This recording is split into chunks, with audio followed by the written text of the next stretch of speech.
Subscribe कीजिए ध्येय IAS channel को और बेल आइकन को दबाइए लेटेस्ट वीडियो सबसे पहले देखने के लिए।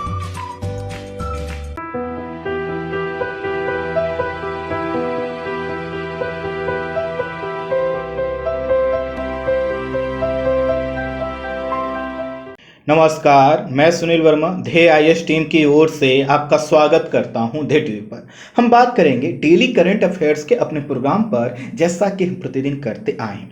इस वीडियो में हम बात करेंगे नारदा केस के विषय में, समझेंगे कि नारदा केस क्या है, जिसको लेकर पश्चिम बंगाल का जो माहौल है वह तनावपूर्ण बना हुआ है और यह माहौल और तनावपूर्ण हो सकता है क्योंकि इसकी जांच अर्थात इस केस की जांच करने वाली जो संस्था है सीबीआई, वो भी सवालों के घेरे में है और कई लोगों का कहना है कि सीबीआई इस केस को जैसे डील कर रही है, इससे आने वाले समय में पश्चिम बंगाल में और तनाव बढ़ेगा।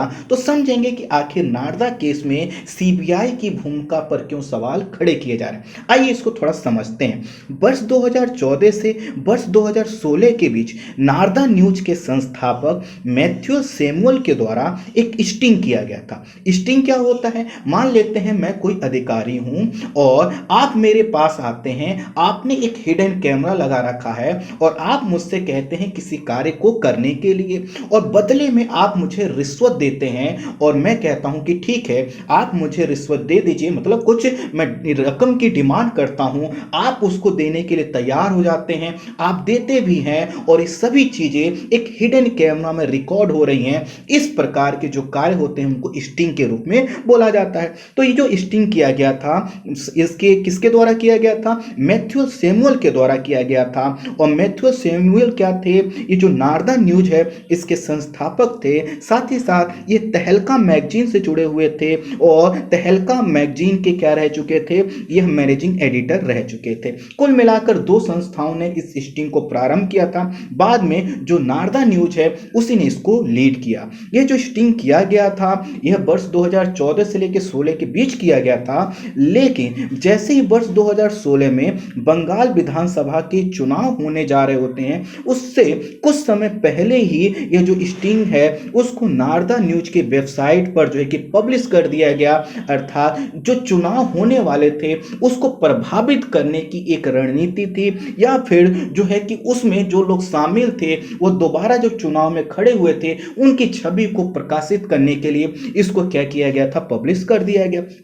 स्टिंग करते समय अब जो स्टिंग हुआ था उसमें क्या था समझिए कि स्टिंग करने के लिए सैमुअल ने क्या किया था? एक काल्पनिक कंपनी इंपैक्स जो है कि कंसल्टेंसी सॉल्यूशन का निर्माण किया और इसके जो है कि प्रतिनिधि के तौर पर उस समय की जो ममता बनर्जी सरकार थी, तृणमूल कांग्रेस के जो लोग थे, उनसे कई लोगों से मुलाकात की और उन लोगों से कहा कि आप कंपनी को फेवर दीजिए और बदले में उनको घूस देने की पेशकश की और ये सभी चीजें क्या हो रही थी? इस स्टिंग में रिकॉर्ड हो रही थी। यह जो स्टिंग था छोटा मोटा नहीं था, 52 घंटे की रिकॉर्डिंग थी, वीडियो के रूप में थी। सैमुअल क्या करते थे कि वीडियो में कंपनी के प्रतिनिधि के तौर पर जो है कि तृणमूल कांग्रेस के 7 सांसदों, 3 मंत्रियों और नगर निगम के, उस समय कलकत्ता नगर निगम के जो मेयर थे शोभन चटर्जी, उनको काम कराने के बदले रिश्वत देते हुए नजर आ रहे थे।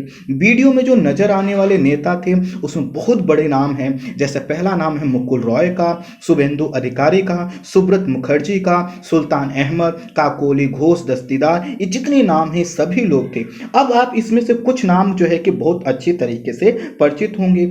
स्टिंग इस बात को स्पष्ट तौर पर दिखा रहा था कि इसमें जो लोग शामिल हैं वो रिश्वत लेकर कंपनी को फेवर देने के लिए तैयार हैं। इस स्टिंग को 2016 के विधानसभा चुनाव के पहले जारी किया गया था। इसे ममता बनर्जी ने कहा कि यह हमारी जो पार्टी है उसके खिलाफ एक राजनीतिक साजिश है। अब जो वीडियो है इसको जो है कि इन्होंने अर्थात जो है कि ममता बनर्जी की पार्टी ने कहा कि फर्जी है, साजिश है और इसको फर्जी और साजिश बताते हुए मैथ्यू के खिलाफ, अर्थात जिन्होंने मैथ्यू सैमुअल जिन्होंने स्टिंग किया था उन्हीं के खिलाफ जो है कि आपराधिक मामला दर्ज कर दिया, उनको समन भेजा। हालांकि मैथ्यू सैमुअल को क्या हुआ जो है कि कोलकाता हाई कोर्ट से जो है कि राहत मिल गई। वीडियो की जब फोरेंसिक जांच हुई तो वीडियो एकदम सही पाया गया और वर्ष 2017 में कलकत्ता हाई कोर्ट ने स्टिंग की सीबीआई जांच के आदेश दे दिए, अर्थात उसके आधार पर केस दर्ज हुआ। और केस चूंकि पैसे का लेन देन भी था तो इसमें जो ईडी था वो भी शामिल हो गया। तो ये तो उस समय की बात थी, 2016-2017 की बात थी। हाल ही में क्या हुआ है, कुछ समय पहले पश्चिम बंगाल के गवर्नर से सीबीआई ने आदेश मांगा था कि इसमें जो लोग शामिल हैं उनमें से कुछ लोगों की गिरफ्तारी या उन पर कार्रवाई करने की हमें अनुमति दी जाए। गवर्नर ने आदेश दे दिया और आदेश देने के बाद सीबीआई ने पश्चिम बंगाल सरकार में कैबिनेट मंत्री फिरहाद हाकिम, सुब्रत मुखर्जी, विधायक मदन मिश्रा और पूर्व मेयर शोभन चटर्जी को गिरफ्तार कर लिया।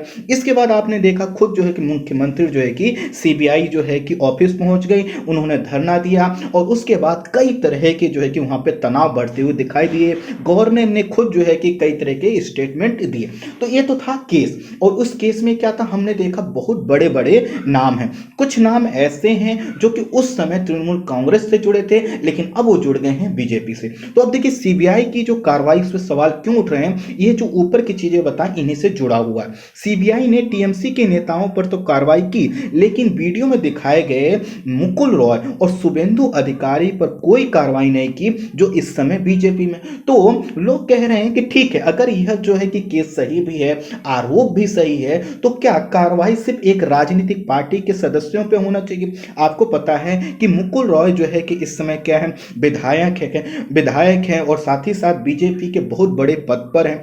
शुभेंदु अधिकारी ने तो हाल ही में नंदीग्राम से ममता बनर्जी को हराया है और बंगाल के नेता प्रतिपक्ष हैं। जबकि सीबीआई की एफआईआर जो है उसमें मुकुल रॉय क्या है, प्रमुख आरोपी हैं, लेकिन इनके खिलाफ कार्रवाई के लिए सीबीआई ने अब तक आवेदन ही नहीं दिया है। तो लोग कह रहे हैं क्या राजनीतिक पार्टी के आधार पर सीबीआई कार्य करेगी? इसके अलावा जो गिरफ्तारी और कार्रवाई की टाइमिंग है उसको भी लेकर सवाल उठ रहे हैं, क्योंकि गिरफ्तार नेताओं के खिलाफ कार्रवाई का जो आवेदन है अर्थात जो अनुमति है चुनाव से ठीक 2 माह पूर्व मांगा गया था और चुनाव के परिणाम जैसे ही आए और वह जो है कि टीएमसी के फेवर में आए उसके ठीक 5 दिन के भीतर इसको अनुमति मिल गई। तो टीएमसी और अन्य कुछ आलोचक ये कह रहे हैं कि यह तो हुआ है कि बीजेपी जीत नहीं पाई तो उसने क्या किया कि अपनी एक एजेंसी जिस पर उसका नियंत्रण है उसको आगे कर दिया। सीबीआई ने शुभेंदु अधिकारी पर मुकदमा चलाने के लिए लोकसभा अध्यक्ष की अनुमति मांगी थी लेकिन यह अनुमति अभी तक नहीं मिल पाई है, क्योंकि जब यह जांच स्टिंग हुआ था तो उस समय शुभेंदु अधिकारी क्या थे, लोकसभा के सदस्य थे। तो लोकसभा अध्यक्ष से अनुमति मांगी गई थी और उसको अभी तक अनुमति नहीं मिली है। जबकि केंद्रीय सतर्कता आयोग का कहना है, जो कि इस प्रकार के केसेस पे अपने जो है कि नजर रखती है, उसका कहना है कि ऐसे अनुरोध पर 4 माह के भीतर मंजूरी दी जानी चाहिए या फिर उसको खारिज कर दिया जाना चाहिए, लेकिन अभी इस पर कोई फैसला नहीं हुआ।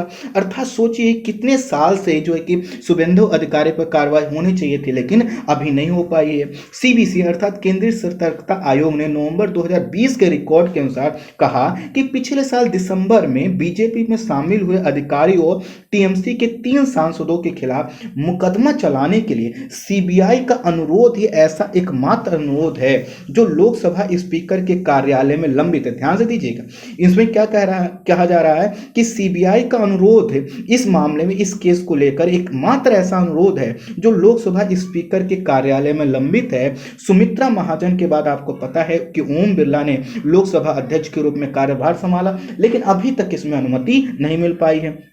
स्टिंग करने वाले जो मैथ्यू सैमुअल हैं उन्होंने भी खुद सवाल उठाया है कि मुझे समझ में नहीं आ रहा है कि इस मामले में शुभेंदु अधिकारी के खिलाफ कार्रवाई क्यों नहीं हुई, जबकि उन्होंने खुद मुझसे कैमरे के सामने पैसे लिए थे और यह जो जब पैसे लिए थे तो इसका मतलब है कि उन पर भी जांच होनी चाहिए। और उन्होंने कहा है, अर्थात स्टिंग करने वाला व्यक्ति कह रहा है कि सीबीआई से सबको जो है कि न्याय मिलना चाहिए।